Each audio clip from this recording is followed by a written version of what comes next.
jeûner en étant marié est phénoménal. Bismillah, alhamdulillah, wa salatu wa salam ala rasulillah, chers frères en islam.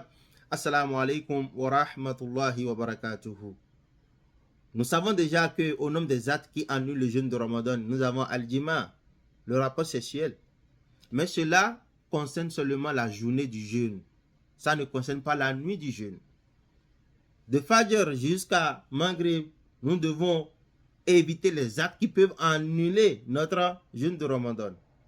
Au nombre de ces actes, nous avons le fait de manger, le fait de boire, le fait de tenir des rapports sexuels, etc. Mon frère en islam, Allah nous dit Uhilla lakum laylata as-siyami ar-rafathu ila nisaikum hunna libasul lakum wa antum libasul lahunna.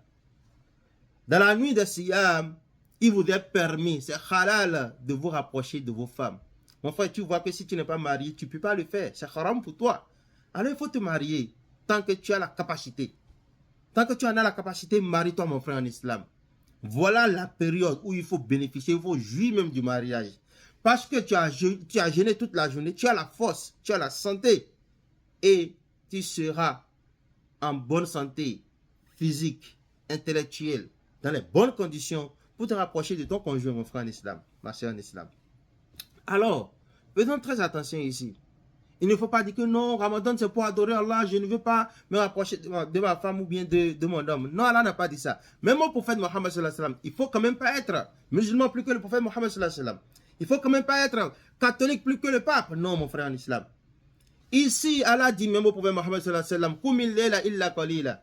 Nisfahu awin kusminuhu qalila awzin alayhi wa ratil al-Qur'an tartila. Lève-toi une partie de la nuit. Allah n'a pas dit toute la nuit. Hein.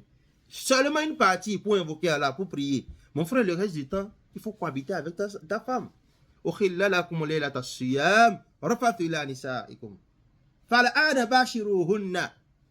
vous êtes permis de cohabiter avec vos femmes. Mon frère, ça c'est une grâce d'Allah. C'est une facilité d'Allah. Il faut en profiter. Alors, faisons très attention en tant que musulmans. Nisa'ukum kharsul lakum fatu kharthakum anni shi'tum. Wa qaddimu li anfusikum wattaqullaha.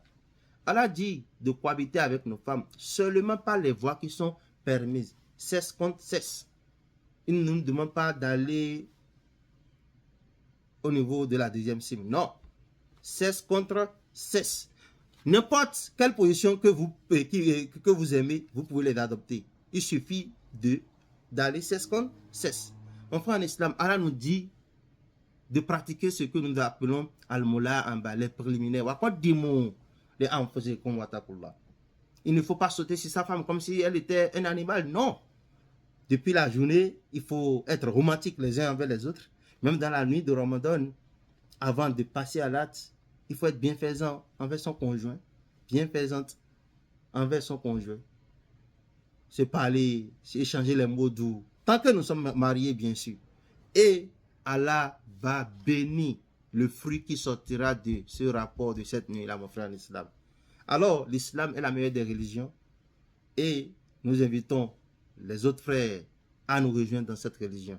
Qu'Allah nous compte parmi ceux qui écoutent sa parole et ses vertus à l'appliquer de la meilleure manière. Assalamu alaikum wa rahmatullahi wa barakatuhu.